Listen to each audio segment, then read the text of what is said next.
Every time you sin or you feel like you did something wrong, do you also feel there is a voice in your head that is trying to put you down, reminding you of all the things that you did bad to people, and that voice constantly reminds you things that will take you away from God's presence or never let you enjoy your time with Him? That is what we call as the voice of condemnation. Condemnation is a very powerful spirit that entered the moment Adam sinned in the Garden of Eden. That is why in the Garden of Eden, after Adam sinned and he hid himself hearing the voice of God, the very first thing God asks him is not, "Why did you sin?" He asks him, "Who told you you are naked?" That is a very important question, because God is very specifically asking him, "How did you come to know you are naked?" That voice that told him he is naked and he has sinned and he has to fear is the condemnation. Romans 8:1 says, "There is therefore now no condemnation for those who walk by the Spirit and not walk after the flesh." Now, you can ask me, how do you walk after the Spirit?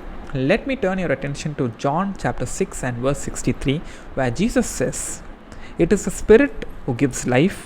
The words I have spoken to you are spirit and life." Here we have found something. Jesus is saying, "The words that I speak to you, my words are spirit and they are life." So if you walk in what Jesus has taught and Jesus' words, you are walking in spirit. This is what we call as the fast key. If you remember, there are automobiles in the world, supercars, which come with two sets of keys. One is called the slow key and the other is the fast key. Slow key, when you put it on the ignition and turn it, it starts the car, but it limits the car's speed to a minimum, where you can use that key when you are learning and getting a feel on how the car works. Whereas there's another key called the fast key, which when you put it on the ignition and turn it on, now you've opened the car's full capabilities and you are able to go its top speed, which is reserved only when you know how to handle the car safely.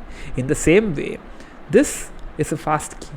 Walking in Jesus' words is how you walk through the law of the Spirit, and that will avoid any condemnation. But remember this, let me close this by saying, God will not give you the fast key until you have mastered your words of your mouth.